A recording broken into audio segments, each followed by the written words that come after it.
Upset about the mayor, the 7 Action News investigators have discovered new allegations against the city's police chief who just resigned.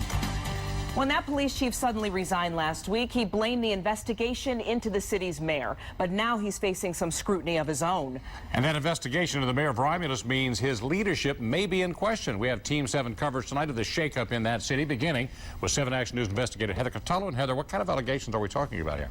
Well, this is about a whistleblower lawsuit that claims the former police chief told a detective sergeant to destroy some evidence caught on video. The sergeant refused to do that, but no one can seem to get their hands on the video, including some lawyers who've been asking to see that evidence under public records laws.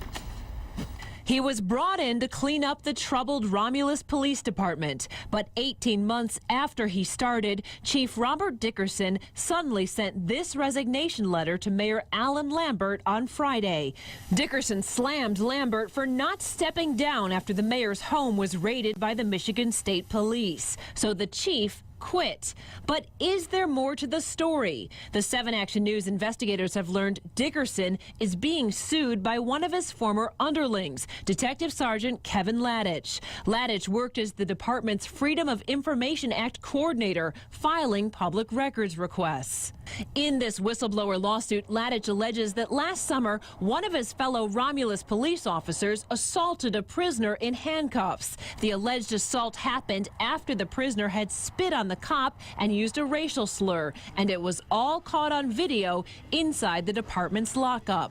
In the lawsuit, Sergeant Ladich says the assault victim later asked Chief Dickerson for a copy of the footage, but the chief said he would not be given the video. Ladich decided to save a copy of it, but after an attorney sent a FOIA request, Ladich says Chief Dickerson then instructed him to delete the digital video copy from his computer and USB drive. The lawsuit says Ladich decided to report his suspicions of a cover-up of possible criminal conduct to the Michigan Attorney General's office. Ladich says blowing the whistle got him demoted to road patrol. Ladich's lawyer recently fought for the release of the videotape of the alleged assault in court. Police misconduct is at the zenith of the public interest. And there certainly is, or at least not certainly is, I believe there to be police misconduct. We won't know until we see the tape.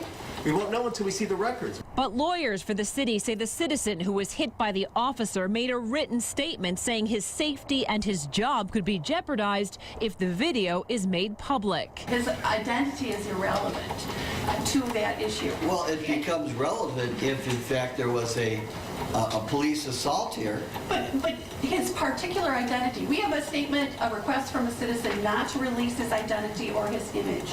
Ultimately, Wayne County Circuit Court Judge Robert Colombo ruled that the police department does not have to release the video. The weight clearly comes down in favor of protecting the interest of the citizen.